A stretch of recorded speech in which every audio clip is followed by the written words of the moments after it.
I got a tour of the Google headquarters at Tottenham Court Road by Daniel Arajo. I think he's a brand manager over there. He runs a lot of like the big data stuff. And he was walking me around, and people were leaving at 6 o'clock, and he showed me the cafe, and I was like, people are leaving early? And he's like, yeah, they encourage you to work the hours. If you're staying up late at night 3 days in a row, he's like, you're probably not working efficiently. He's like, all these right answers you think you would hear on an interview or something. And then I was just like, after 45 minutes, I was like, Daniel, do you watch your back? Are you always worried about keeping your job? Because Google's like a dream job, and I always wonder, is it a place where you feel like, man, I really need to innovate this month, or I really need to stay on top of my game, to stay working for the best company? Have you heard of the term OKRs? No. So it's actually something I recommend to a lot of startups to look into. It's objective and key results. So every Googler has OKRs, and you set these goals, and they're quarterly, and they're measurable, and they're public as well. Other people know what your goals are, and to get promoted, it's really hard to get promoted because you have to exceed expectations several quarters in a row, and the goals are aggressive to begin with. They're not really easily achievable. So although you have everything, you have the food, you have massages in a Google office. We don't have it at campus. I gave my perks long time ago. There's no massage room in campus?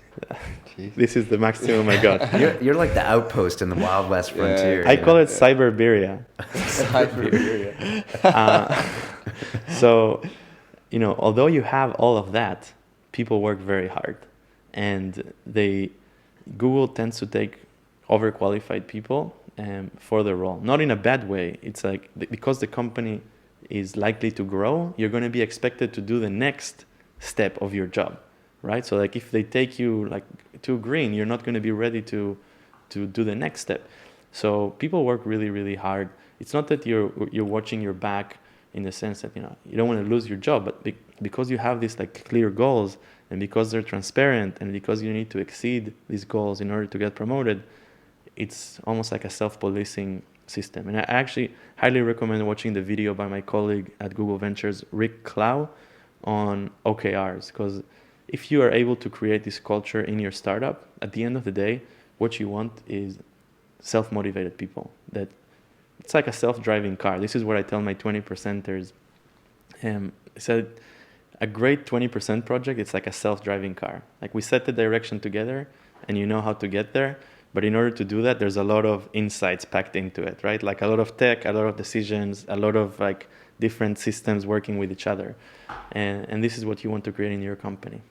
And you guys are developing a self-driving car as well. Yeah, they're quite amazing. They're quite amazing, yeah. And Google X is doing, that's one of the projects that Google X is doing. Google X is Google's innovation or R&D arm in California. And they created Google Glass, which I have a pair here. I can give you a demo later.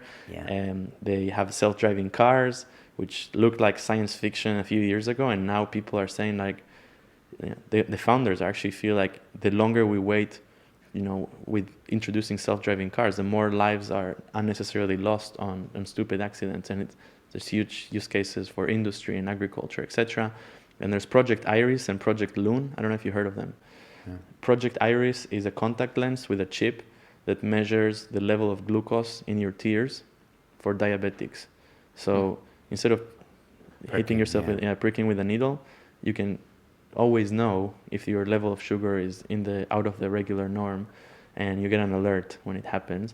And Project Loon is providing, there's 5 billion people in the world that are not connected to the internet in remote areas, countries that don't have the infrastructure. So these are balloons that fly 30 kilometers over the earth and provide Wi-Fi connectivity to people. I just heard Facebook's doing something similar. I'm not sure if it's something with satellites trying to connect sort of those 5 billion people, right? That's the next huge opportunity for the world, not just for Google or Facebook. It's like more than half the planet is not connected. Like what's going to happen when we're all connected? What can you do when everyone's connected? Double the entrepreneurs potentially.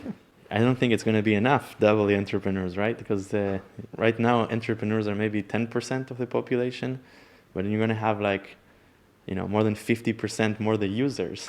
Which is why I think the diversified staff is so important, because, you grab guys from China and India and, these areas that are massively populated where there's a lot still to get online. Totally.